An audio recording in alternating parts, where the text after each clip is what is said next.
उनका विश्वास आशा जगाता है। इजराइल की अग्रिम पंक्ति की कहानियां संघर्ष से घिरी दुनिया में, जहां भय विभाजित होता है और मानवता संघर्ष करती है। जब आपके आसपास सब कुछ टूट रहा हो तो अटूट विश्वास वास्तव में कैसा दिखता है? इजराइल ईरान युद्ध विराम के ठीक एक हफ्ते बाद कूटनीति सावधानी से लौट आई है।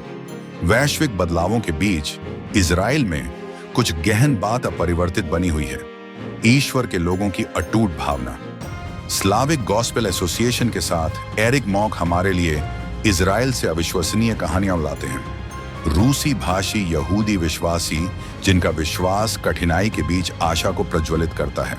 प्रेरित होने के लिए तैयार रहें। इसकी कल्पना करें, 12 दिवसीय युद्ध हवाई हमले के सायरन चिल्ला रहे हैं। एक बैलिस्टिक मिसाइल उनके चर्च से सिर्फ 300 फीट की दूरी पर गिरी। इन विश्वासियों के लिए उनकी प्रतिक्रिया आश्चर्यजनक रूप से सरल थी। हम पूजा करने जा रहे हैं, हम भगवान को धन्यवाद देने जा रहे हैं कि हम अभी भी यहाँ हैं। एरिक मॉक ने उन्हें यह कहते सुना, हम ठीक हैं, यह हमारा जीवन है, हम आगे बढ़ रहे हैं। अराजकता के बीच उद्देश्य की एक शक्तिशाली घोषणा। उनका लचीलापन नया नहीं है। वर्षों पहले मिसाइलें कक्षा की खिड़कियों से होकर गुजरती थीं। एक प्रोफेसर के शांत शब्दों ने भय को दूर कर दिया। सायरन एक उपद्रव है, भगवान ने तुम्हें सीखने के लिए बड़ा किया है। कक्षा समाप्त होने तक वहीं बैठे रहो।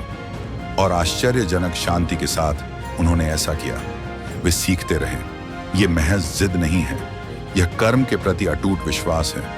यह ईश्वर का गहन कार्य है जो टूटे हुए समय में सामान्य लोगों के माध्यम से साहस और सुसमाचार के साथ आगे बढ़ रहा है। जैसा कि कुलुस्सियों 1:20 से 29 हमें याद दिलाता है, वे मसीह की घोषणा करने के लिए परमेश्वर की शक्ति के साथ श्रम करते हैं। ये सुर्खियों के पीछे की सच्ची प्रेरक कहानी है। तेजी से विभाजित होने वाली दुनिया में ये विश्वासी एक क्रांतिकारी सत्य को मूर्त रूप देते हैं। ईश्वर के राज्य में कोई शून्य योग नहीं है।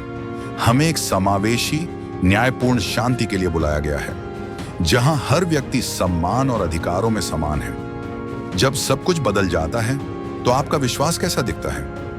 अराजकता के बीच में ये जीवन न केवल जीवित रह रहे हैं, वे परमेश्वर के अटूट उद्देश्य पर प्रकाश डाल रहे हैं। उनके लचीलेपन को आपकी आशा को प्रेरित करने दें। इजराइल, फिलिस्तीन और मध्य पूर्व सहित सभी देशों में शांति और ईश्वर का प्रेम बनाए रखें, जो संघर्ष और विभाजन से पीड़ित हैं। आइए हम प्रार्थना करें कि जो विश्वासी बड़ी कठिनाइयों के बावजूद प्रभु से जुड़े हुए हैं, वे उनके संदेश को फैलाने के लिए मजबूत और चमकेंगे।